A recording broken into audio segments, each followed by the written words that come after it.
നമസ്കാരം. കൊല്ലം കുണ്ടറയിൽ അമ്മയെ അതിക്രൂരമായി കൊലപ്പെടുത്തിയ ശേഷം രക്ഷപ്പെട്ട മകൻ അഖിൽകുമാറിനെ തെരഞ്ഞ് പോലീസ്. പ്രതിയെ കണ്ടെത്താൻ ലുക്കൌട്ട് നോട്ടീസ് ഇറക്കി. കുണ്ടറ പടപ്പക്കരയിലെ വീട്ടിൽ പുഷ്പലതയെയാണ് മകൻ കൊലപ്പെടുത്തിയത്.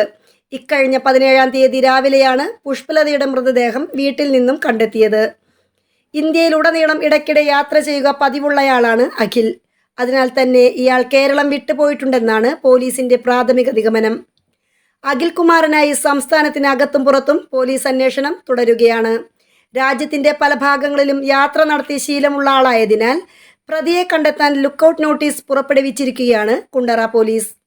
ലഹരിക്ക് അടിമയായ അഖിൽ പണം നൽകാത്തതിന്റെ പേരിലാണ് അമ്മ പുഷ്പലതയെ ക്രൂരമായി കൊലപ്പെടുത്തിയതെന്നാണ് പോലീസ് പറയുന്നത്. കഴിഞ്ഞ 16-ാം തീയതി വൈകിട്ടാണ് കൊലപാതകം നടന്നെന്നാണ് പോലീസിന്റെ പ്രാഥമിക നിഗമനം. ചുറ്റികയും കൂർത്ത ഉളിയും ഉപയോഗിച്ചാണ് അമ്മയെ അഖിൽ കൊലപ്പെടുത്തിയത്. ചുറ്റിക കൊണ്ട് തലയ്ക്ക് പലതവണ അടിച്ചതായി പോസ്റ്റ്മോർട്ടം റിപ്പോർട്ടിൽ പറയുന്നു. കൊലപാതകത്തിന് ശേഷം Akhil mobile phone switch off ആക്കി ഒളിവിൽ പോവുകയായിരുന്നു. പ്രതിക്കായി കുണ്ടറ പോലീസ് ലുക്കൌട്ട് നോട്ടീസ് പുറപ്പെടുവിച്ചു. കൊല്ലത്തു നിന്നുള്ള പോലീസ് സംഘം പല ഗ്രൂപ്പുകളായി തിരിഞ്ഞ് വിവിധ ജില്ലകളിൽ അന്വേഷണം തുടരുകയാണ്. രാജ്യത്തിന്റെ പല ഭാഗങ്ങളിലും ഒറ്റയ്ക്ക് യാത്ര നടത്തിയിട്ടുള്ളയാളാണ് അഖിൽ. അതിനാൽ സംസ്ഥാനത്തിന് പുറത്തേക്കും ഇയാൾ രക്ഷപ്പെടാൻ സാധ്യതയുണ്ടെന്നും അന്വേഷണം വ്യാപിപ്പിച്ചിട്ടുണ്ടെന്നും പോലീസ് വ്യക്തമാക്കി. പ്രതിയുടെ സാമൂഹ്യ മാധ്യമ അക്കൗണ്ടുകളിൽ നിന്ന് ഈ വിവരങ്ങൾ അന്വേഷണ സംഘം ശേഖരിച്ചിട്ടുണ്ട്.